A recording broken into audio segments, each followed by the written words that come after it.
The camera wouldn't stop flashing. Amara stood at the altar in a dress that cost more than her car. Sweat pooled under the lace sleeves. Her stomach churned. 11,000 people were watching the live stream. Her cousin had set it up without asking. Now she wished the ground would crack open and swallow her whole. Kelvin stood across from her. His hands shook. The pastor smiled, holding the Bible like everything was perfect. But Amara saw it in Kelvin's eyes. That look. The one she'd seen twice before when his mother whispered too loud during dress fittings. Something was wrong. "Kelvin," the pastor said warmly, "do you take this woman?" "I can't." 2 words. Quiet, deadly. The hall went silent. Not the peaceful kind. The kind right before a car crash. Amara blinked. What? Kelvin stepped back. His shoes scraped against marble. The sound echoed. He looked at her stomach, then her face, then the cameras. His mouth opened. "I can't marry you. I'm sorry. I thought I could do this, but I can't. You're not what I expected." He gestured at her body like it was evidence in court. Someone gasped. Phones rose like weapons. Her mother screamed from the 3rd row. The room tilted. Amara grabbed the altar, but her hands shook too hard to hold on. Her chest tightened. She couldn't breathe. The flowers smelled like chemicals. The lights burned her skin. "Kelvin, what are you saying?" Her voice cracked. He wiped his forehead, looked at the crowd, then said the words that would go viral in 40 seconds. "I'd rather marry a refrigerator than marry you." Laughter. Actual laughter from someone in the back row. The live stream chat exploded. She couldn't see it, but she knew. She always knew when people were laughing at her. Kelvin's best man grabbed his shoulder. "Bro, stop talking." "No." Kelvin yanked free. "Everyone's thinking it. I'm just honest enough to say it. Look at her." Amara felt her throat close. The white roses in her hands blurred. She wanted to throw them, scream, run, but her legs wouldn't move. Kelvin turned to the pastor. "Cancel it, I'm done." Then he walked. Down the aisle. Past his mother, who covered her face. Past Amara's bridesmaids frozen in pink satin. Past 200 guests sitting like statues, phones recording everything. The doors slammed. The sound cracked through the hall like a gunshot. Amara stood there, alone. The pastor closed the Bible slowly. Someone coughed. Her mother's sobs echoed off the walls. A baby cried. The live stream counter climbed higher. 11,200 viewers. She looked down. Her hand still gripped the bouquet. White roses. Perfect and pointless. Her knees buckled. She caught herself on the altar again. Nails dug into wood. Don't fall. Don't cry. Not in front of them. But the tears came anyway. Hot, angry, choking. Footsteps rushed toward her. Her cousin ran up the aisle, reaching for her arm. "Amara, come on, let's get you out of here before—" Enough. One word. Deep. Cold. Final. Every head snapped toward the entrance. The massive double doors opened. Sunlight poured in behind a tall shadow. The crying stopped. The whispers died. Even the baby went quiet. Amara couldn't see his face, just the silhouette. Broad shoulders, expensive suit, hands in pockets like he owned the building. He walked forward. Slow, deliberate. Every step echoed. The crowd parted without being asked. People stumbled over each other to move. Some bowed their heads. Others grabbed their children and backed toward the walls. Fear rolled through the room like smoke. Amara wiped her eyes. Her vision cleared. The man stepped into the light. Sharp jawline. Dark eyes that didn't blink. Black hair slicked back. A face that looked carved from stone. Beautiful in the way a blade is beautiful.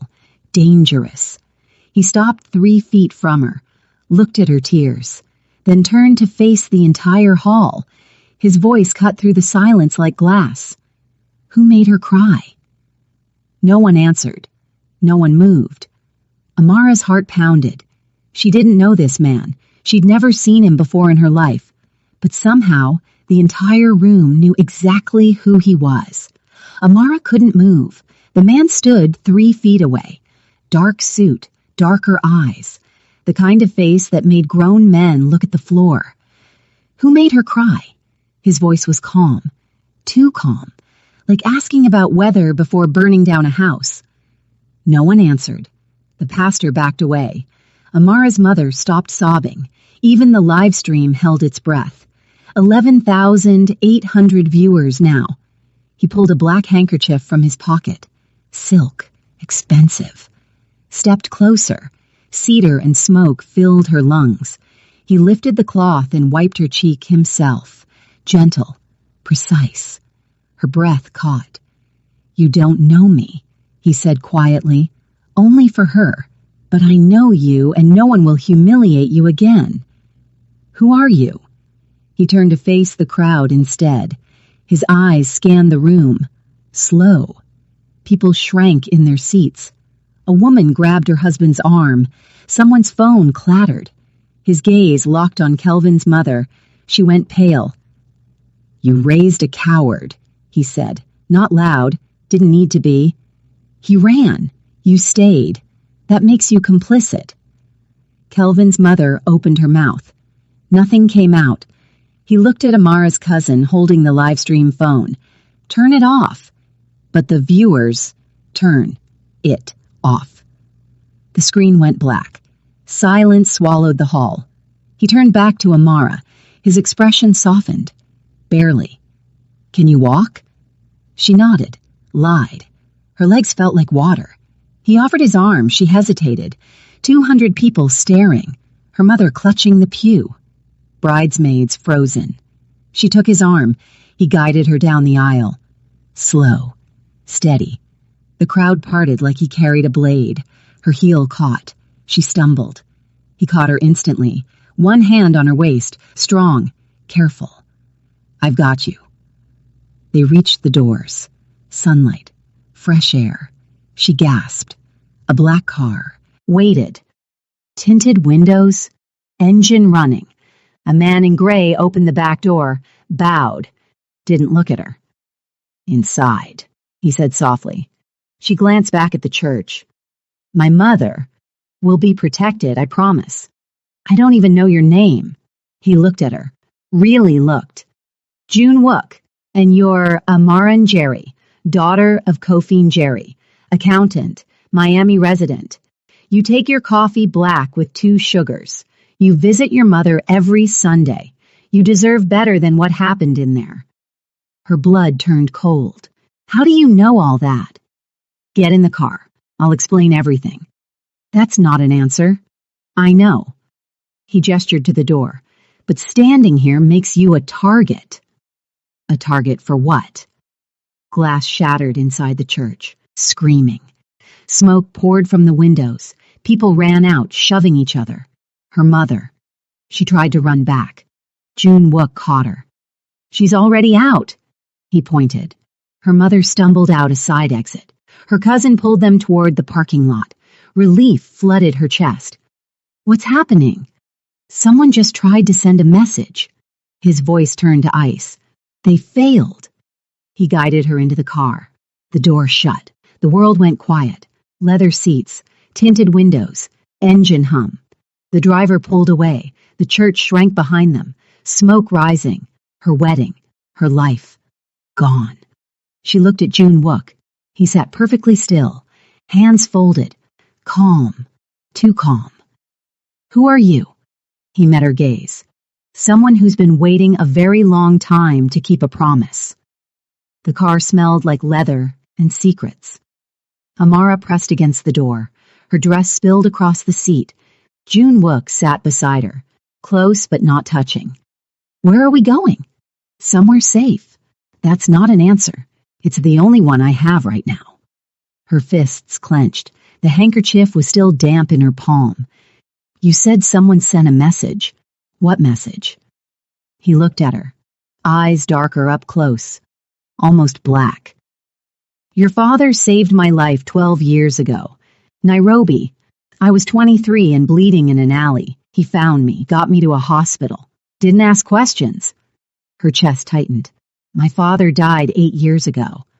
I know. So why didn't you come to the funeral? His jaw flexed. I wasn't allowed to, not yet. Not allowed by who? Silence. She wanted to scream. Why were you at my wedding? Because I've been watching you for 6 months. Her blood froze. Watching me. Protecting you. His voice was steel wrapped in velvet. There's a difference. From what? From people who want you dead. The words hung in the air like smoke. She laughed, bitter, sharp. I'm an accountant. I file taxes. Who would want me dead? People who know what your father hid. He was a school teacher. He was more than that. The car turned. Miami buildings blurred past. She recognized nothing. Where are you taking me? My home. Absolutely not. He turned to face her fully. Amara, listen carefully. Your wedding wasn't random.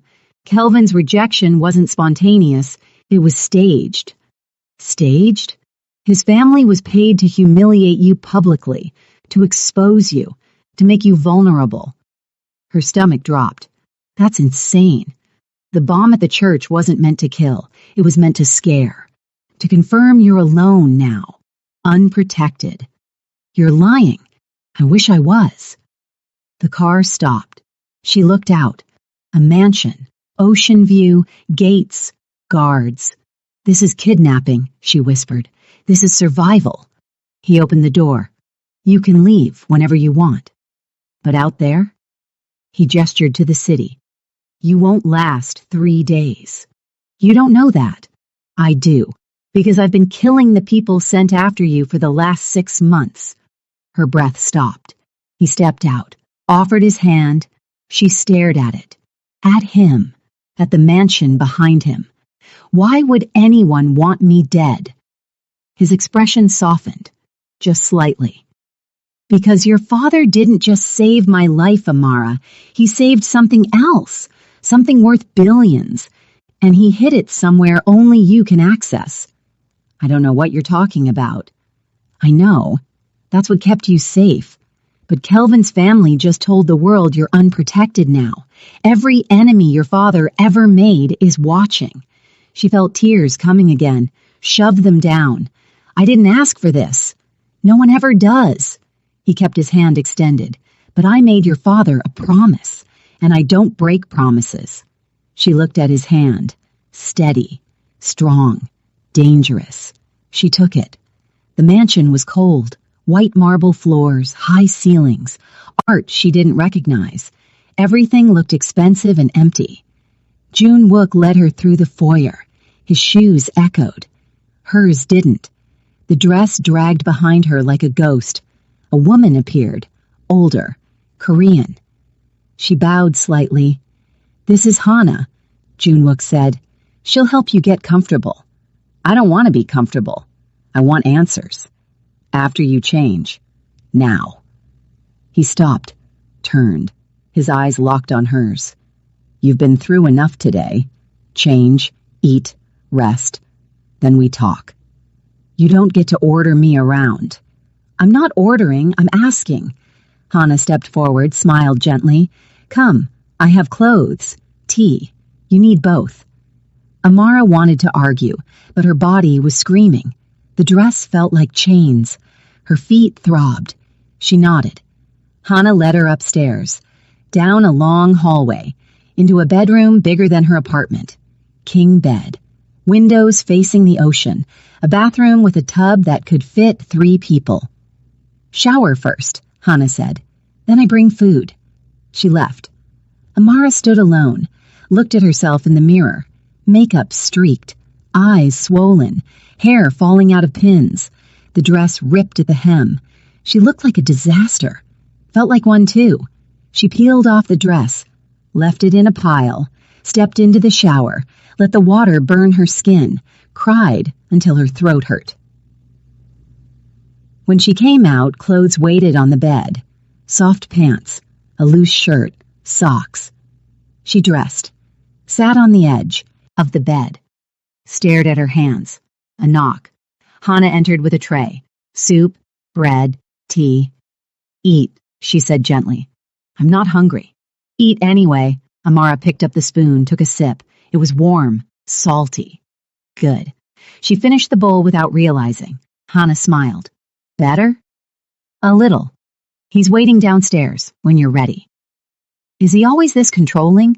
Hannah's smile faded. He's afraid. That's different.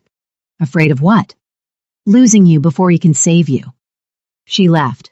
Amara sat there, processing. Nothing made sense. Finally, she stood, walked downstairs. June Wook sat in a library, floor-to-ceiling books, a fireplace burning. He held a glass of something amber. He looked up when she entered. Sit. She did, across from him. He set down the glass, leaned forward, elbows on knees. Your father worked for the Korean government, undercover. He tracked financial crimes, money laundering, weapons deals. He was good, too good. He found something he wasn't supposed to find. What? A network. Powerful people. They wanted him dead. He faked documents, made it look like the money disappeared, hid it. Then he disappeared too. Moved to Kenya, started over. Had you. Her throat tightened. You're saying my father was a spy. I'm saying your father was a hero, and he hid billions of dollars in accounts only you can access. That's impossible. It's true. And now that you're exposed, they're coming. Who? Min-Soo Kwon. He runs the network your father destroyed. He's been searching for the money for 12 years. Today, Kelvin's family told him exactly where to look. Her hands shook. Why would they do that? Money, fear, both. He stood, walked to the window. They're not the enemy. They're puppets.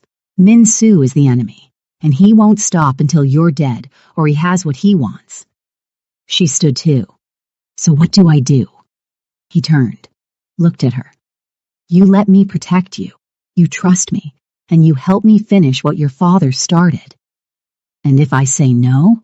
His expression darkened. Then you die, and so does everyone you love. Amara couldn't sleep. She lay in the massive bed staring at the ceiling. Every time she closed her eyes, she saw Kelvin's face, heard the laughter, felt the cameras burning her skin. She got up, walked to the window. The ocean stretched black and endless. Waves crashed against rocks below. The moon hung low. Her phone was gone, probably still at the church. She had no way to call her mother, no way to know if she was safe. A knock. She turned. June Wook stood in the doorway, still in his suit, tie loosened. Can't sleep. Can you blame me? He stepped inside, kept his distance. Your mother is fine. I have people watching her. Your cousin, too. People? Security. Paid well. Loyal. You mean criminals? His jaw tightened. I mean people who understand what's at stake. She crossed her arms. And what's at stake exactly? Everything. He moved to the window, stood beside her. Min-Soo doesn't just want money. He wants power, control. Your father's evidence could destroy him, expose his network, send hundreds of people to prison. So why didn't my father use it? Because using it would have put you in danger. He chose you over justice. Her chest ached. I don't remember him being anything special, just a teacher. Quiet, kind. That's what made him good. June Wook's voice softened. He blended in. No one suspected him. He loved you more than anything. Tears pricked her eyes. She blinked them away. You said he saved your life. How? He was quiet for a moment, then spoke. I was sent to Nairobi to track him, kill him. I was young, stupid, loyal to the wrong people. I found him in a market, followed him to an alley, pulled my gun. He paused. Someone else was following me, shot me in the back. Your father heard the gunshot, found me bleeding. He could have walked away, should have. Instead, he dragged me to his car, drove me to a clinic, paid cash, saved my life. Amara stared at him. You were sent to kill him, and he saved you? Yes. Why? I asked him that while I was recovering. He said everyone deserves a second chance, even people who don't deserve it. Her throat tightened. That sounded like her father. What happened after? I left, went back, told them he was dead, then I disappeared, started over, built something new, but I never forgot. I owed him everything. So when he died, I made a promise to protect you, no matter what. She looked at him, really looked, saw the scars on his knuckles, the tired lines around his eyes, the weight he carried. You didn't have to do this. Yes, I did. His voice was firm. Your father gave me a second chance. You're his legacy. That makes you mine to protect. I'm not your responsibility. You are now. She wanted to argue, but exhaustion pulled at her bones. I don't know if I believe you. You will. He moved toward the door, stopped. Get some rest. Tomorrow we start preparing you. For what? For war. He left. She stood alone by the window. Waves crashed below. Her life had just become someone else's battlefield, and she didn't even know how to fight. Morning light burned through the windows. Amara woke up disoriented. Soft sheets, ocean sounds, wrong room. Then she remembered. The wedding, Kelvin, June Wook, everything. She sat up. Her body ached. Her head throbbed. She wanted to crawl back under the covers and disappear. A knock. Hannah entered with a tray. Coffee, toast, fruit. Good morning. He's waiting for you downstairs. What time is it? 7. Amara groaned. I need more sleep. You need to eat, then train. Train for what? Hannah smiled, didn't answer, left. Amara ate, showered, found clothes laid out. Black pants, black shirt, comfortable shoes. Everything fit perfectly. That should have comforted her. Instead, it creeped her out. He knew her sizes, her preferences. He'd been watching. She went downstairs. June Wook stood in a large empty room. Hardwood floors, mirrors on one wall, mats on the ground. He wore a black t-shirt, pants, no shoes. She'd never seen him without the suit. His arms were lean, scarred, strong. What is this? Your first lesson? In what? Survival. He gestured to the mats. Come here. She didn't move. I'm an accountant, not a fighter. You're a target now. That means you learn. I don't want to learn. I want to go home. Home isn't safe. Neither is this. His expression softened. Barely. I know you're scared, angry, confused, but standing still won't help you. Action will. She wanted to argue, but he was right. She felt useless, helpless. She stepped onto the mat. Good, now watch.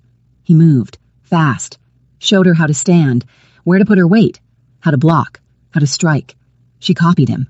Awkward, clumsy. Again, he said. She tried. Failed. Again. She tried. Failed. Again. Her frustration exploded. I can't do this. You can, you're just afraid. Of course I'm afraid. My life just fell apart. Then use it. His voice was calm, steady. Fear makes you fast. Anger makes you strong. Use both. She stared at him, breathing hard. He stepped closer, not threatening, teaching. Hit me. What? Hit me, hard as you can. I'm not going to... Do it. She hesitated, then swung. He blocked it easily. Harder. She swung again. He blocked. Harder, Amara. She thought about Kelvin, the laughter, the cameras, the humiliation. She swung. This time it connected. Her fist hit his shoulder. Not hard, but real. He smiled. Better. She felt something shift. Small, fragile, but there. Control. They trained for an hour. She learned basic blocks, basic strikes. Nothing fancy, just enough to buy time. By the end, she was sweating, exhausted. Her hands hurt, but she felt stronger. June Wook handed her water. You did well. I barely hit you. You tried, that's what matters. She drank, caught her breath. Why are you doing this? Doing what? All of it. Training me, protecting me. You don't owe me anything." He looked at her, really looked. "Your father gave me a life when I deserved death. You're his daughter. That means I owe you everything." "That's not how debt works." "It is for me." She wanted to push, ask more, but exhaustion pulled at her. "Can I call my mother?" "Not yet, too risky. She'll think I'm dead. She'll think you're safe. I sent word." "Through who?" "People she trusts." Amara wanted to scream, but she was too tired. "How long do I have to stay here?" He was quiet, then spoke, "Until Minsu is dead, or we are." 3 days passed.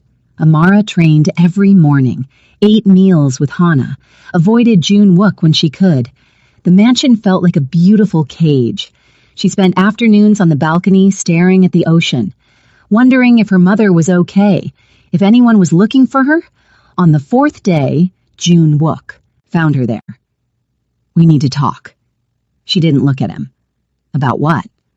"Your father's files." That got her attention.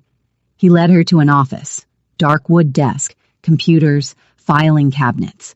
He opened a drawer, pulled out a thick folder, set it on the desk. "Open it." She did. Photos, documents, emails, all in Korean and English, her father's name on half of them. "What is this?" "Proof. Your father tracked Minsu's operation for 3 years. Money laundering through 17 countries. Weapons deals, human trafficking. He documented everything." Her stomach turned. "Human trafficking?" "Yes, girls, mostly from Southeast Asia. Forced labor, worse." She felt sick. "And my father knew. He was building a case, trying to stop it, but he ran out of time." She flipped through the photos. Faces, locations, numbers. Then she saw it. A photo of herself, outside her apartment, dated 6 months ago. Her blood went cold. "Why is there a picture of me?" June Wook's jaw tightened. "Because Minsu's people found you. They've been watching, waiting." "For what?" "For you to lead them to the money. Your father hid access codes, account numbers. Only you can unlock them." "I don't know any codes." "You do. You just don't know it yet." She stared at him. "That makes no sense." He pulled out another document, a letter, her father's handwriting. "Read it." Her hands shook. She read, "My dear Amara, if you're reading this, I'm gone. I'm sorry. I wanted to tell you everything, but telling you would have made you a target. I hid something important, something that can save lives. The key is in your memories, the stories I told you, the songs we sang, the places we went. You already have everything you need. You just have to remember. I love you. Always. Your father." Tears blurred her vision. "I don't understand." "Your father encoded information in your childhood, memories, moments. He trained you without you knowing. That's insane. It's brilliant." June Wook leaned against the desk. "Minsu knows this. That's why he had Kelvin's family humiliate you, to isolate you, make you vulnerable, force you to surface. So the wedding was a trap." Her chest tightened. "Kelvin knew?" "His family did. He was just the tool." Rage burned through her. "They used him, used me." "Yes." She stood, paced, tried to breathe. "What happens now?" "Now we figure out what your father hid in your head, and we use it to destroy Minsu before he destroys you." She stopped, looked at him. "How do we do that?" "We start with your memories, everything your father taught you, every story, every song, every trip. We dig until we find it." "And if we don't?" His expression darkened. "Then Minsu wins, and everyone your father tried to save dies." She felt the weight of it, crushing, impossible. But she thought about the girls in the photos, the faces, the fear. She thought about her father, his secrets, his sacrifice. She took a breath. "Where do we start?" June Wook smiled, small, proud. We start with the lullaby. They worked for hours. June-wook sat across from her with a notebook, pen ready. Tell me everything your father taught you. Songs, stories, anything repeated. Amara closed her eyes, tried to remember. He used to sing to me every night a Kenyan lullaby about the moon and stars. Sing it. What? Sing it. I need to hear the words. She felt ridiculous, but she sang. Quietly. The melody came back like muscle memory. June-wook wrote furiously. Again, slower. She sang again. He stopped, pointed at a phrase. This word, what does it mean? Moonlight, I think, or silver. In Swahili? Yes. He pulled up a file on his laptop, typed. His eyes widened. What? She asked. Silver Moon. It's a bank, offshore, Cayman Islands. Your father had an account there. Her heart raced. Are you serious? Completely. He kept typing. What else? She thought. He used to take me to this park. Every Sunday. We'd count the ducks. He'd always say, count to 42. 42? Yes. Even if there were more or less. Always 42. June-wook smiled. That's an account number. How do you know? Because 42 is too specific, too intentional. He wrote it down.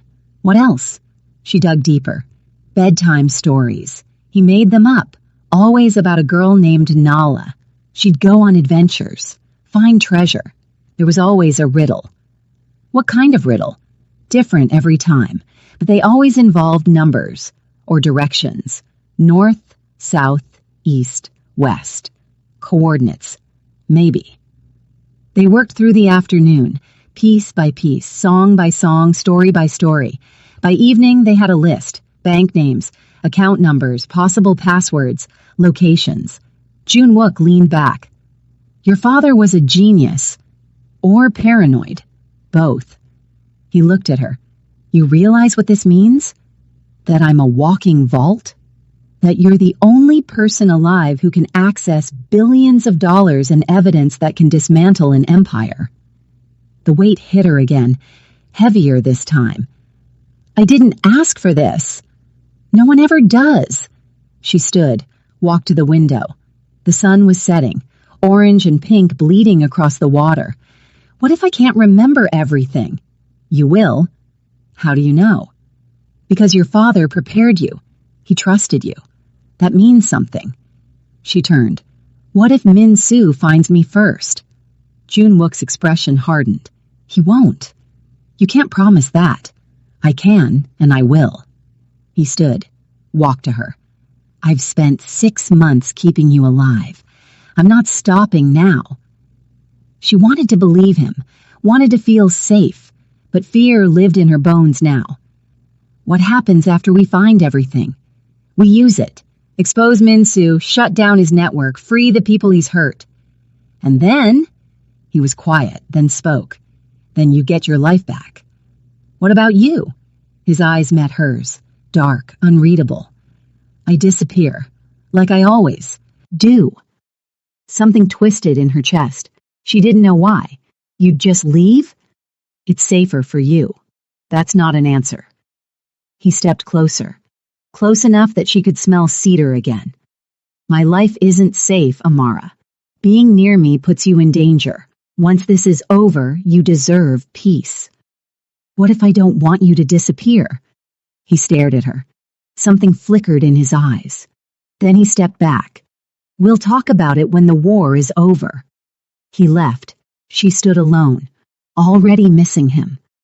Min-soo Kwon watched the video for the 15th time.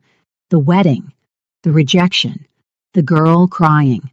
Then him, June-wook Han, the ghost who should have been dead 12 years ago. Min-soo leaned back in his leather chair. His office overlooked Seoul, glass, steel, power. He pressed the intercom. Bring him in. The door opened. Kelvin's father walked in, sweating, shaking. Sit. The man sat. Min-soo didn't look at him, just watched the video again. You promised me she'd be alone. She was supposed to be. She's with June-wook Han. The man went pale. I didn't know. You didn't know because you're incompetent. Minsu's voice was ice. You had one job: humiliate her, isolate her, make her desperate. We did that, and instead you delivered her to the one man who can protect her. He finally looked at him. Do you understand what you've done? I can fix this. You can't fix anything. Minsu stood, walked to the window. Junwook Han is the reason I lost my empire 12 years ago. He and Kofin Jerry. Now she has the codes, and he's protecting her. We can take her. You can't take anything from Junwook. He's killed 23 of my men in 6 months. Minsu turned. Did you know that? The man shook his head. He's been cleaning up the people I sent to watch her, quietly, efficiently, like he never left the business. Then what do we do? Minsu smiled, cold, sharp. We change the game. We stop going after her. We go after what she loves. Her mother? Too obvious. He'll expect that. Minsu pulled up a file on his tablet, showed him a photo, a bakery, small, charming. This is her dream. She applied for a loan 3 times. Got denied every time. She wants to own a bakery, employ people, build something. So we give it to her. The man frowned. What? We make her an offer. A bakery. Fully funded. Freedom. All she has to do is walk away from Junwook. You think she'll take it? She will if she thinks it protects him, if she thinks leaving him keeps him safe. The man nodded slowly. And if she doesn't? Minsu's smile vanished. Then we burn the bakery, with everyone she loves inside. Amara woke up to shouting. She ran downstairs. Junwook stood in the foyer, phone pressed to his ear, his jaw tight. He hung up, saw her. What's wrong? She asked. Minsu made contact. Her stomach dropped. How? He sent a message to your mother's house. Is she okay? She's fine, but the message wasn't for her. It was for you. What did it say? Junwook handed her a photo on his phone. It showed her mother's front porch, a white envelope, her name written in perfect handwriting. Inside the envelope was a business proposal, a bakery, fully funded, location, staff, everything, and a note. Walk away from Junwook, take the bakery, live your dream, or stay with him and watch everyone you love burn. You have 48 hours. Minsu, her hands shook. He knows. He always knew. Junwook's voice was steel. This is what he does. He finds what you want, then he uses it against you. What do I do? He looked at her, eyes hard. You ignore him. We keep working. We find the codes. We destroy him first.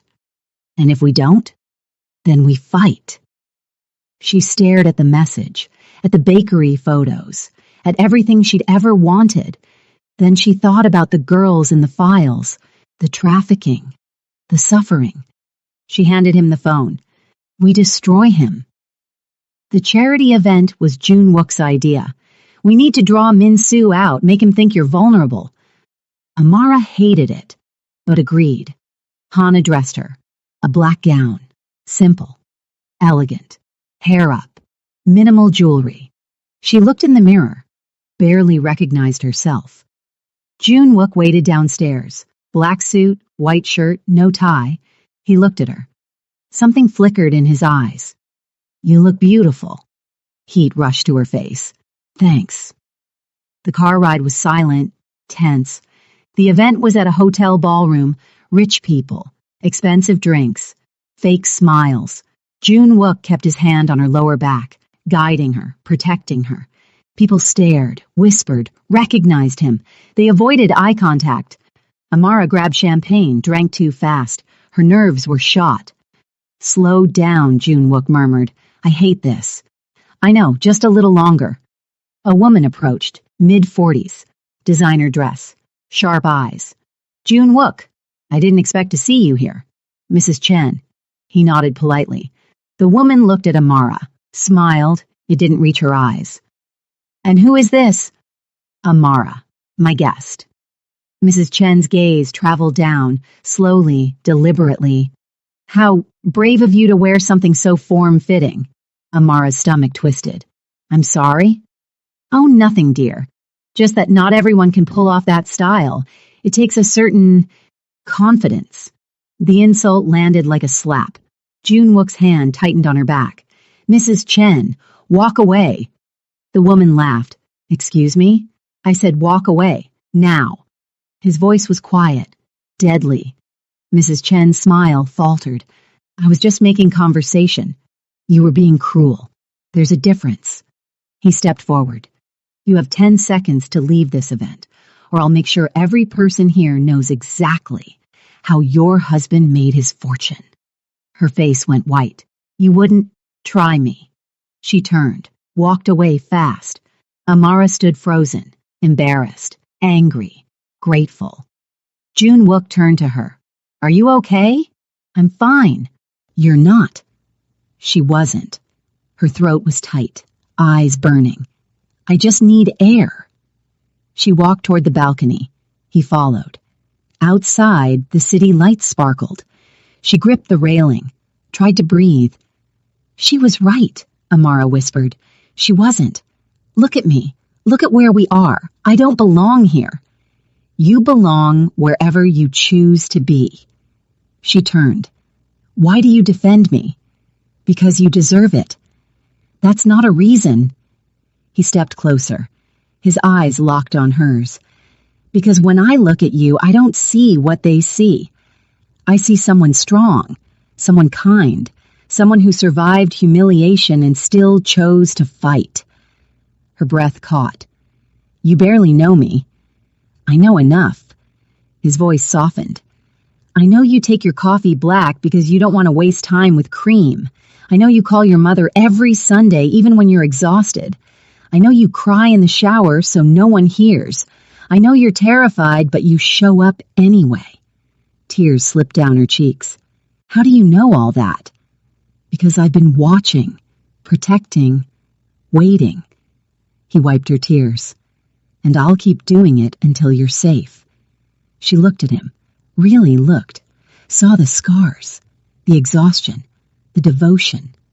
What if I don't want protection anymore? What do you want? She didn't have an answer, so she did something terrifying. She kissed him. Amara pulled back first. Her heart pounded, lips tingling. She stared at Junwook. His eyes were dark, surprised, wanting. I'm sorry, she whispered. I shouldn't have. He kissed her back, deeper, slower. His hand cupped her face, gentle but certain. When he pulled away, her knees felt weak. Don't apologize, he said quietly. Not for that. She couldn't speak, couldn't think. He stepped back, ran a hand through his hair. For the first time since she met him, he looked unsure. We should go. Why? Because if we stay here, I won't be able to stop. Heat rushed through her. Maybe I don't want you to stop. His jaw tightened. Amara. What? You deserve better than this. Better than me. That's not your choice to make. He looked at her. Really looked, like he was trying to memorize her face. I've done terrible things.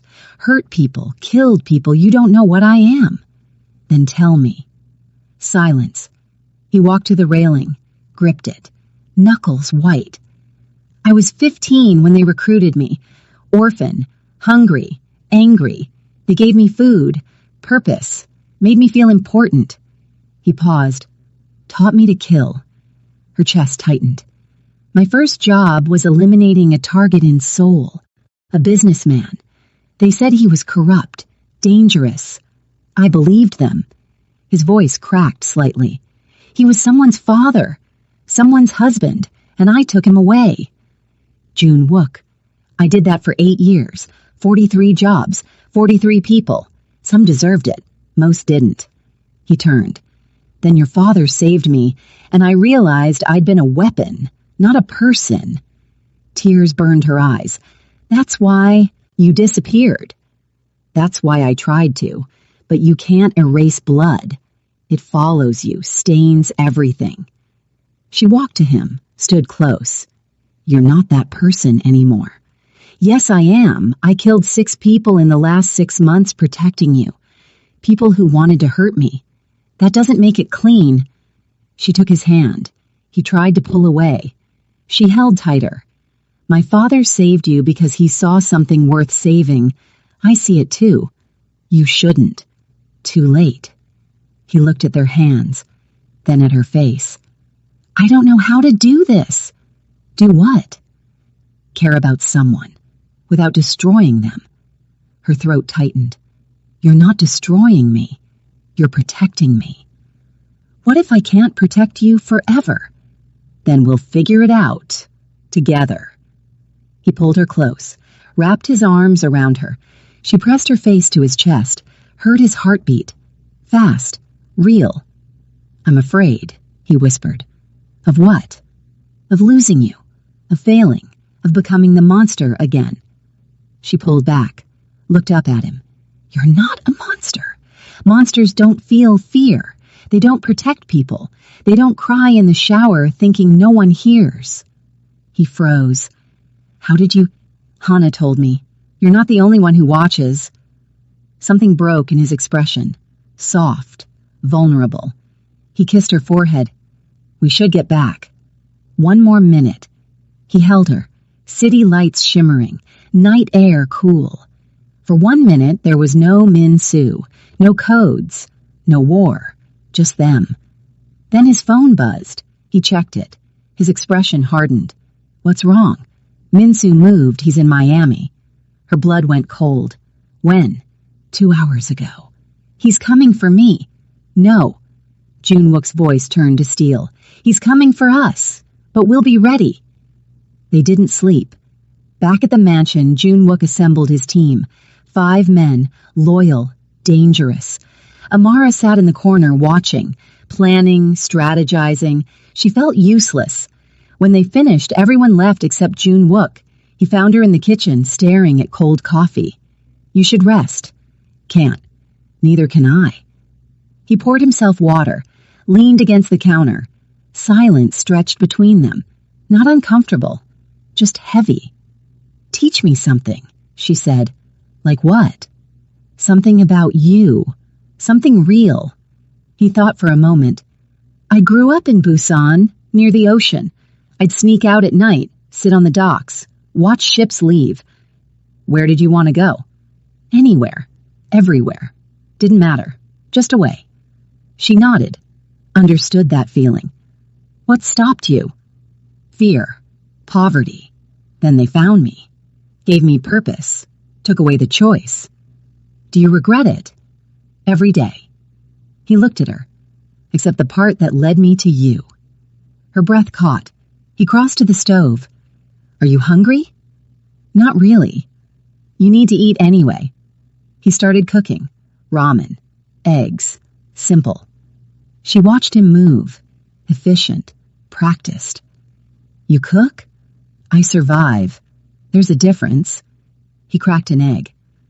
When you're alone, as long as I've been, you learn.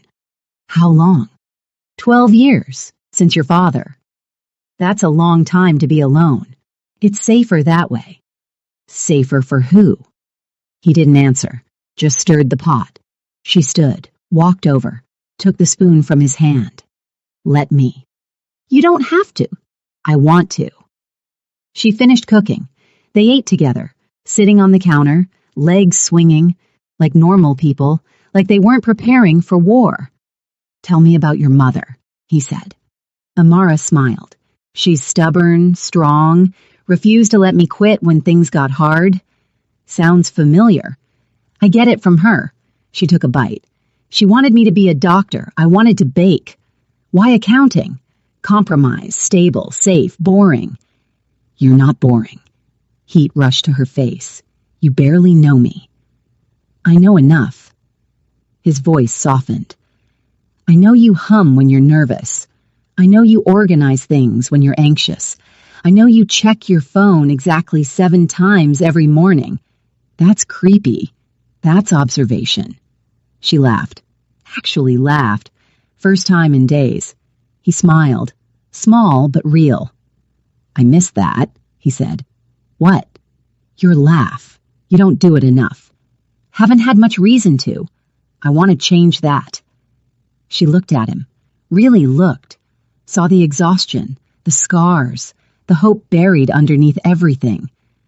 What happens after? She asked quietly. After what? After we win. After Min-Soo is gone. What do you do? He was quiet for a long time, then spoke. I don't know. I've never thought past survival. Maybe you should start. Maybe. He looked at her. What would you want me to do? The question hung between them, heavy, important. I'd want you to stay. His eyes searched hers. That's dangerous. I don't care. You should. Why? Because everyone I've ever cared about dies, Amara. That's the pattern. That's my curse. Then break it. I don't know how. She took his hand, squeezed. Start by staying alive. We'll figure out the rest. He squeezed back. Outside, dawn was breaking. The countdown had begun. 3 days of peace. Amara worked with Jun-wook decoding more memories, training, planning. She felt stronger, smarter, ready. She should have known it wouldn't last. On the 4th morning, Hana asked her to inspect a bakery location, a test run, see if she could imagine owning a place like that someday. Jun-wook approved it, Hana said. He thought you needed air. Amara agreed. They drove to a small shop in Coconut Grove, closed for renovations, perfect bones, large windows, ovens already installed. Amara walked through, imagined herself there, baking, serving, living. For a moment she forgot about the war. That was her mistake. Hana's phone rang. She stepped outside to answer. Amara stayed inside, ran her hand along the counter, smiled. The door opened behind her. That was fast. A hand clamped over her mouth. She tried to scream, couldn't. Something chemical-soaked pressed against her nose. Her vision blurred. She kicked, fought, clawed. Stop struggling, a voice said. Korean accent, cold. Makes it worse. Darkness crept in. She thought of Jun-wook, tried to say his name. Everything went black. She woke up in a van, moving fast, hands zip-tied, mouth taped. 3 men, all Korean, all armed. Panic exploded in her chest. She thrashed. One man grabbed her shoulder. Settle down, we're not going to hurt you. Yet. She tried to scream through the tape. Useless. The van turned sharply. She slammed against the wall. Pain shot through her shoulder. Her training kicked in. Jun-wook's voice in her head. Stay calm. Observe. Wait for opportunity. She looked around, noted faces, weapons, exit points. The driver spoke into a phone. We have her. ETA 15 minutes. 15 minutes. She had 15 minutes before they delivered her to Min-Soo. The van slowed. Red light. One of the men looked at his phone. Distracted. She shifted, angled her body, kicked hard. Her heel connected with his jaw. He shouted, dropped his phone. The van swerved. Grab her! Hands reached for her. She twisted, bit through the tape, screamed. The van screeched to a stop. Doors flew open. Gunshots. The men dove for cover. Amara rolled out the back, hit pavement hard. Strong hands grabbed her. She fought. It's me! Jun-wook. Relief flooded through her. He cut her zip ties, pulled her behind a car. More gunshots. Glass shattering. Stay down, he ordered. She nodded, shaking. He moved like a shadow, fast, precise. 3 shots, 3 bodies. Silence. He returned, checked her over. Are you hurt? No, how did you... Tracker in your shoe. I put it there weeks ago. His jaw was tight, furious. I told Hana not to take you out. She said you approved. I didn't. His eyes darkened. They got to her. Amara's stomach dropped. Is she... alive, threatened? They used her to get to you. Sirens in the distance. He pulled her up. We need to move. Now. They ran. Behind them, the van burned.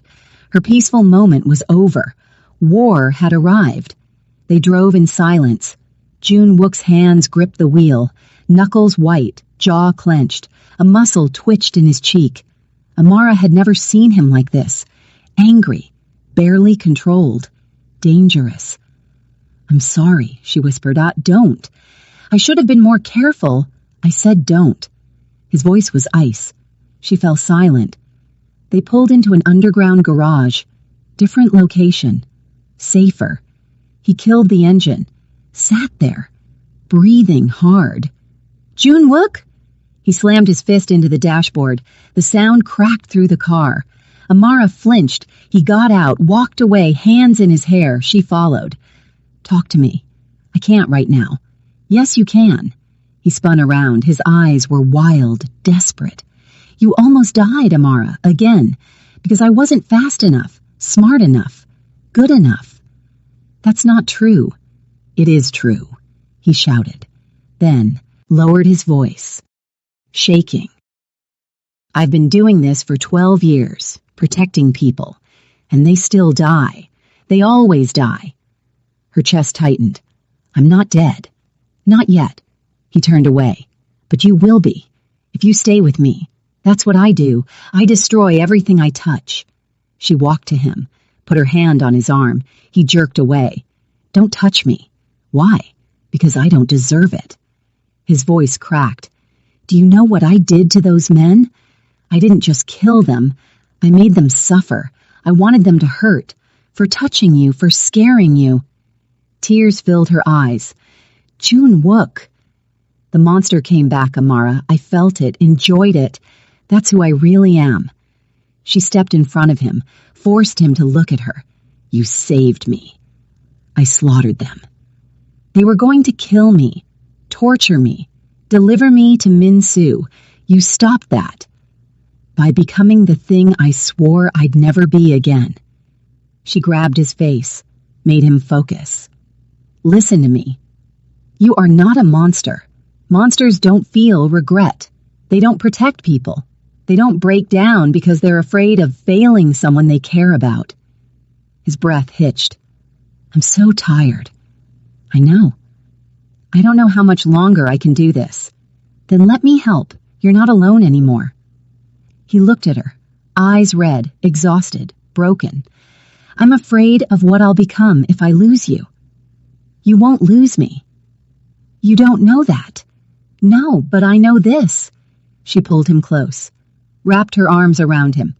"You're not fighting alone anymore. Whatever comes next, we face it together."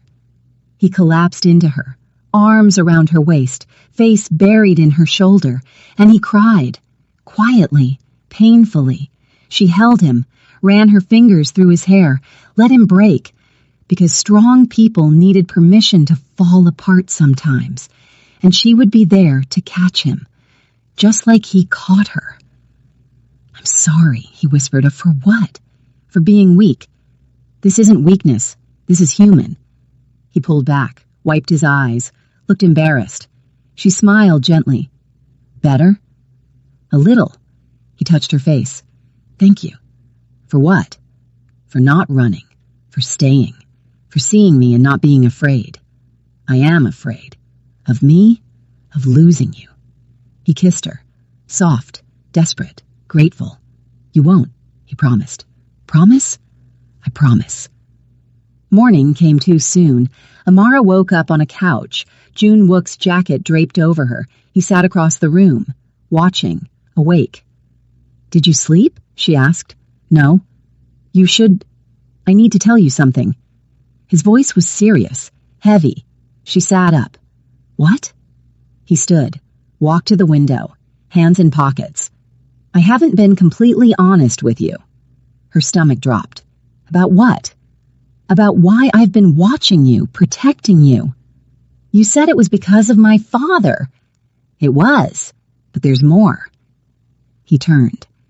12 years ago, when your father saved me, I was dying, bleeding out, delirious. I begged him for help, told him everything, who I worked for, what I'd done. The people I'd killed. Amara's chest tightened. He should have left me there, should have called the police.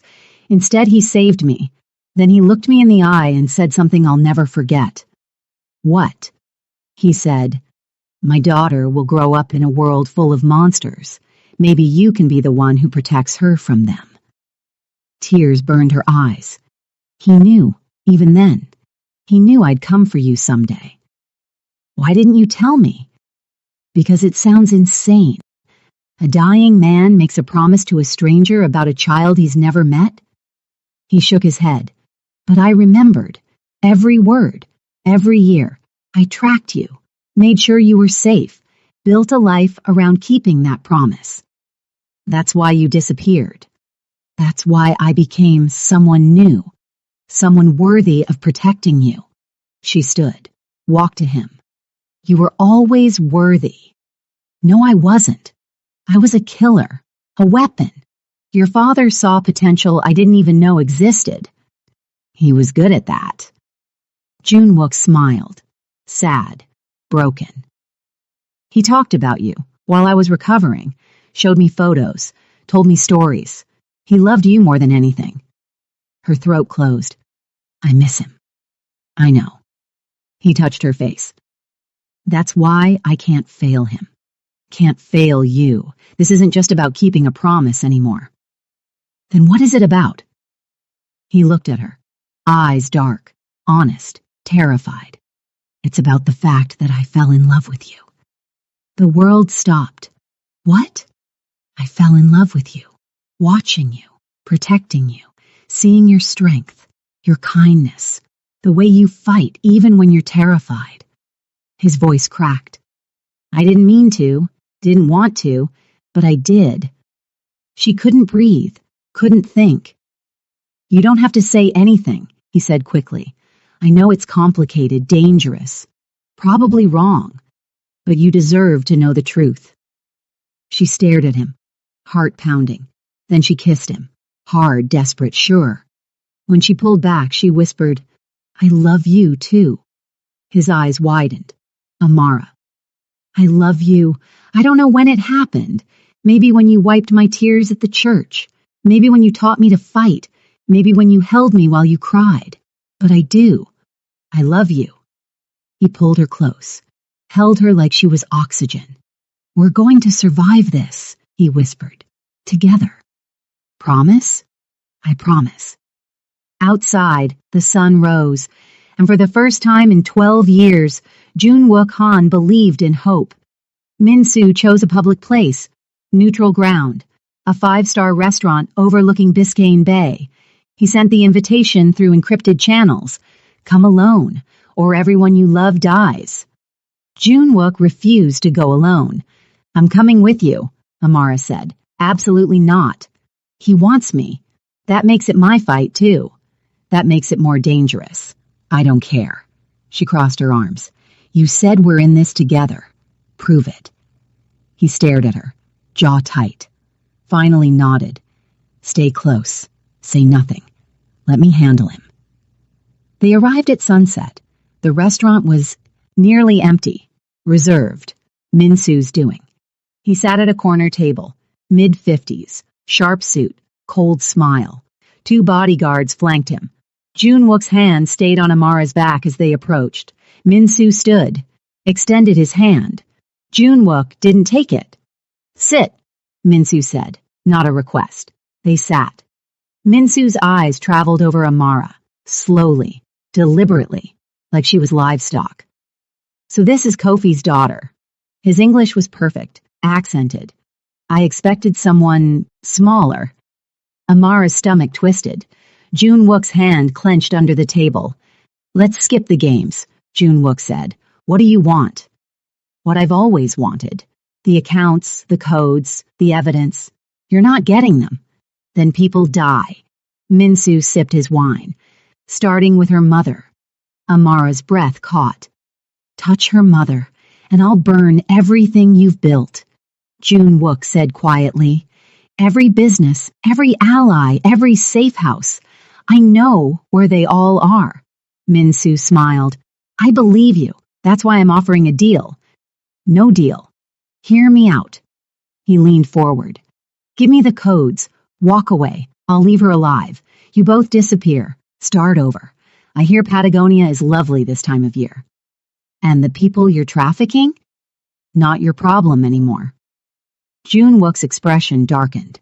No. Minsu's smile faded. He looked at Amara. You know what's interesting? Kelvin was right. You really are unmarriageable. The words hit like a slap. I mean, look at you. Junwook could have anyone. Models, actresses, women who take care of themselves. Instead, he's wasting his time on... Junwook moved. Fast. Brutal. He grabbed Minsu's wine glass, slammed it down. Wine splattered across the table. The bodyguards reached for weapons. Junwook didn't move, just stared. Say one more word about her, Junwook whispered.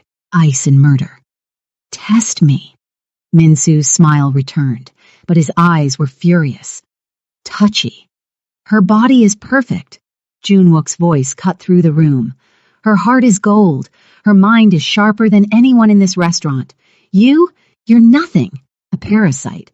A coward who hides behind money and threats because you're too weak to fight your own battles. Silence. Minsu's face went red. You'll regret that. I regret nothing when it comes to her. Junwook stood, pulled Amara up with him. We're done here. If you walk away, I'll kill everyone she's ever loved. Junwook turned, leaned close, whispered something in Korean. Minsu went pale. They walked out. In the car, Amara was shaking. What did you say to him? Junwook's jaw was tight. I told him I'd cut out his heart and mail it to his mother if he ever spoke about you again. You can't just... Yes, I can. He looked at her. No one disrespects you. Ever. I don't care who they are. Tears burned her eyes. Not from sadness. From being defended. Protected. Valued. Thank you. He took her hand. Always. Behind them, Minsu made a phone. Call. The war was about to explode. They worked through the night. Back at the safe house, Junwook spread every document across the table. Photos, files, her father's letter. We're missing something, he muttered. The codes, the accounts, they're here, hidden in your memories. We just have to find them. Amara stared at the mess, exhausted, overwhelmed. Maybe my father was wrong. Maybe I don't have the answers. You do. I know you do. How? He pointed at the letter. He said the key is in your memories, stories, songs, places. We found some, but not all. She closed her eyes, tried to remember. Bedtime stories, Sunday trips, the park, the ducks. Then something clicked. Wait, what? The stories. About Nala. She wasn't just going on adventures, she was following a map. Junwook straightened. What kind of map? I don't know, but every story had directions. North to the mountain, east to the river, south to the cave. I thought they were just made up. They weren't. He grabbed a notebook. Tell me every direction, every landmark, everything you remember. She did. North, east, south, west, mountains, rivers, caves, trees. He plotted them on a map, drew lines, connected dots. His eyes widened. Oh my God. What? He turned the map toward her. It was Miami. Every landmark from her father's stories corresponded to a real location in the city. The mountain was a building. The river was Biscayne Bay. The cave was a storage facility. He hid the evidence physically, not digitally. Amara's heart raced. Where? He pointed to the final location, the end of Nala's journey in every story. The treasure was always in the tree, remember? She nodded. A giant tree, with roots that touched the sky. He pulled up a satellite image, zoomed in on Bayfront Park, a massive banyan tree, iconic, ancient. That's it, he whispered. That's where he hid everything. How do you know? Because your father loved symbols. The tree represents life, growth, protection. It's perfect. She stared at the image. So we just dig it up? No, too obvious. He wouldn't bury it. He'd hide it inside, in a hollow, a root system, somewhere only someone looking would find. We need to go there, at night, to expose during the day. What if Min-soo figures it out first? He won't. He doesn't have you. Jun-wook cupped her face. You're the key, Amara, not just to the codes, to everything. Your father built this entire puzzle around you because he knew you'd be the only one smart enough and brave enough to solve it. Tears slipped down her cheeks. I'm not that brave. Yes, you are. You've survived everything, the wedding, the kidnapping, Min-soo, me. He smiled. You're the strongest person I've ever met. She kissed him. Hard. Desperate. We're going to end this, she whispered. Tonight, he promised. That night, they drove to Bayfront Park. Dark. Quiet. The tree loomed like a giant. They approached. Carefully, Jun-wook scanned for surveillance. Found none. Start looking. Amara ran her hands along the trunk, searching, feeling. Then she found it. A hollow. Hidden behind roots. Inside a waterproof case. She pulled it out, hands shaking, opened it. USB drives, documents, photos, account numbers, passwords, everything. We have it, she breathed. Jun-wook checked the contents. His expression turned grim. This is worse than I thought. How? It's not just Min-soo, it's dozens of people. Politicians, businessmen, law enforcement. Your father documented an entire network. Can we use it? We can destroy them all. She looked at him. Then let's do it. Behind them, a voice. I don't think so. They turned. Min-soo stepped out of the shadows with 20 armed men. Jun-wook moved instantly, shoved Amara behind the tree, drew his gun. Run, he shouted. I'm not leaving you. Run! Gunfire exploded. Amara dove. Bark shattered above her head. She crawled behind roots. Jun-wook fired back. Precise. Deadly. 3 men dropped, but there were too many. Min-soo stood back, watching, smiling. You can't win this, Jun-wook. Just give me the case. Never. More gunfire. Amara's heart pounded. She clutched the case, looked around desperately. Her phone. She pulled it out, hands shaking, called 911. Shots fired, Bayfront Park, multiple armed men, send everyone. She hung up. Sirens in the distance, faint but coming. Min-soo heard them too. His smile faded. Kill them both. Now. The men rushed forward. Jun-wook was out of bullets. He grabbed a branch, swung, connected with someone's jaw, fought like an animal, brutal, desperate. 2 men tackled him. No, Amara screamed. She ran out, stupid, reckless, grabbed a rock, threw it, hit one man in the head. He turned, raised his gun. Jun-wook broke free, threw himself between them. The shot rang out. Jun-wook stumbled. Blood bloomed across his shoulder. No. Amara caught him. He gritted his teeth. I'm fine, go. I'm not leaving you. The sirens got louder. Min-soo cursed. Forget them. Get the case. A man lunged for Amara. She swung the case. Hit him. Hard. He fell. She grabbed Jun-wook, dragged him behind the tree. Stay with me, she begged. Always, he breathed. Police lights flooded the park. Police! Drop your weapons! Min-soo's men scattered, running. Some surrendered. Min-soo backed away, furious, defeated. This isn't over. Yes, it is, Amara shouted back. She held up the case. I have everything, every name, every crime. You're done. His face twisted. Rage, panic. He ran. Police swarmed the park. Amara held Jun-wook, tears streaming. You're okay. You're going to be okay. I know. He smiled weakly. Because you're here. Paramedics arrived, loaded him onto a stretcher. She climbed in the ambulance with him, held his hand the entire way. At the hospital, they stitched him up. The bullet went through. Missed everything vital. He'd survive. Amara sat beside his bed, exhausted, relieved, traumatized. "We did it," she whispered. "You did it," he corrected. "You called the police, you fought back, you saved us. We saved each other." He squeezed her hand. A detective entered, took the case, promised protection. Within hours, arrests started. Politicians, businessmen, enforcers. The network crumbled. Min Soo went into hiding, but his empire was burning. 3 days later, June Wook was released. They drove back to the mansion, sat on the balcony, watching the ocean. "What now?" Amara asked quietly. "Now we rebuild."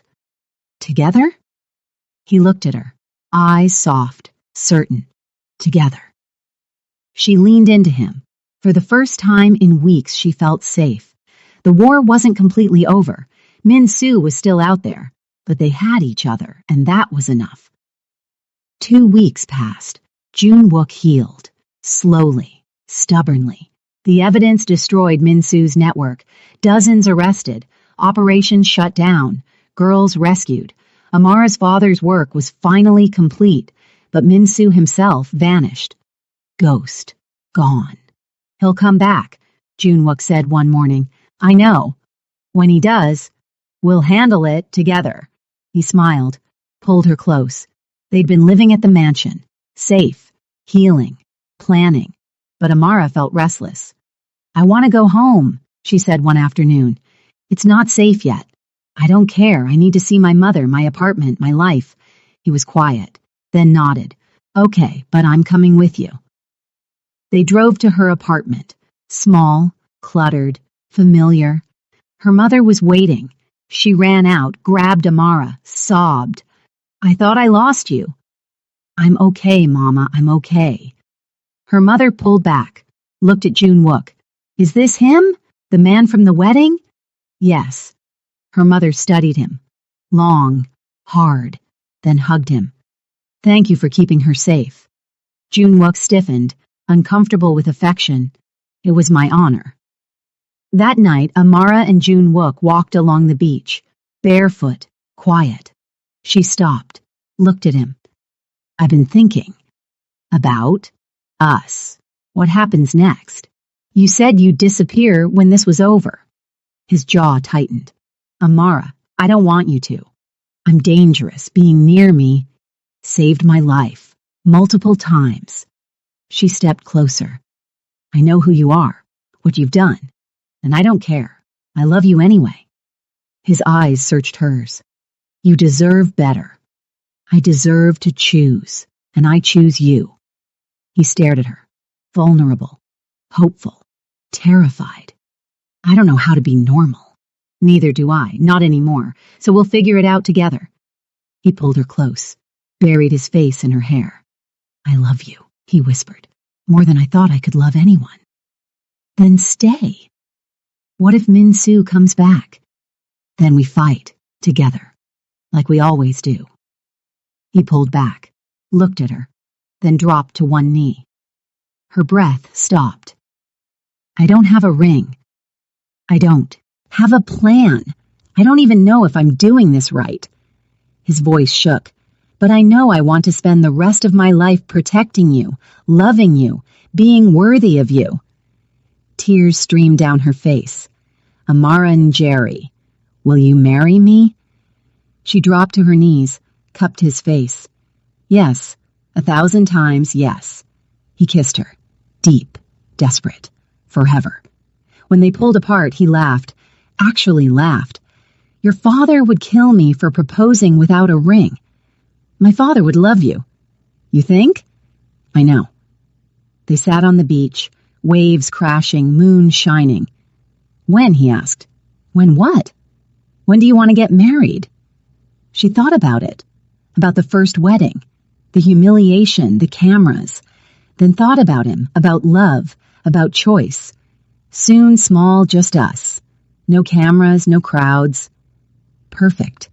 He kissed her forehead, and for the first time in 12 years, June Wook Han believed in happy endings. 6 months later, the beach was private, empty except for 20 people who mattered. No cameras, no crowds, no cruelty, just love. Amara stood barefoot in white. Simple dress, hair down, flowers in her hands picked that morning. She looked happy. June Wook waited at the water's edge, black suit, no tie, nervous smile. Her mother cried in the front row, happy tears this time.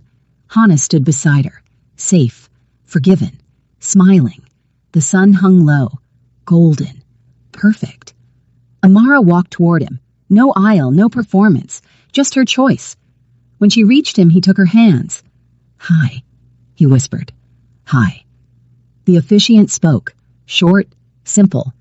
Beautiful words about love and choice and second chances. Then it was their turn. June Wook went first.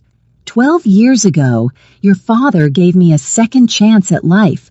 6 months ago, you gave me a reason to live it. You turned a weapon into a man, a ghost into someone real. His voice cracked. I promise to protect you, honor you, love you every single day, even the hard ones. Tears slipped down her cheeks. Her turn. The first man rejected me in front of thousands. You claimed me in front of everyone. You saw me when I felt invisible. You made me strong when I felt broken. You chose me when the world said I was unchosen. She squeezed his hands. I promise to stand with you, fight beside you, love you exactly as you are. Monster, hero, human, all of it. He smiled through tears.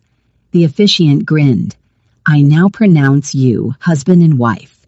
You may... June Wook kissed her before he finished. Deep, sure, forever. Everyone cheered.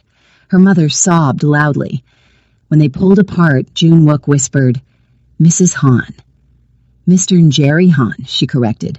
We're hyphenating. He laughed. Actually laughed. Deal. The reception was on the beach. String lights, music, food. They danced. Badly, perfectly. Her mother hugged June Wook. You better take care of my daughter. With my life, he promised. Good, because I know where you live. He smiled. Yes, ma'am. Later, Amara stood at the water's edge, alone, watching waves. June Wook found her.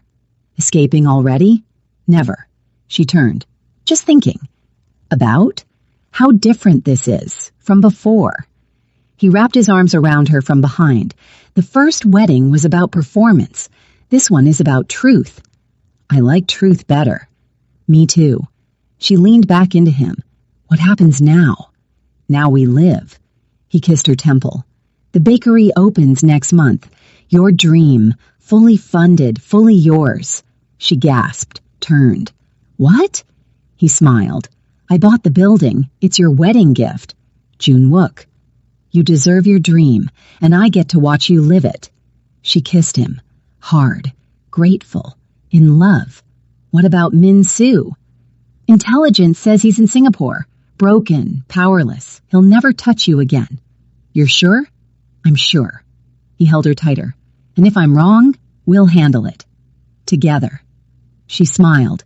Together. They stood there. Waves crashing, stars appearing. Are you happy? He asked quietly. Yes. She turned in his arms. Are you? He looked at her. Really looked. Saw his wife, his future, his redemption. For the first time in my life, yes. She kissed him under the stars. And somewhere above, Kofi and Jerry smiled. His daughter was safe. His promise was kept. His legacy was love. If this story pulled something inside you, pause for a second. Hit like so more people can find it. Subscribe if you want more Korean Mafia love stories that break you and heal you at the same time. And go to the comments. Tell me the moment that hit you the hardest. I'm listening.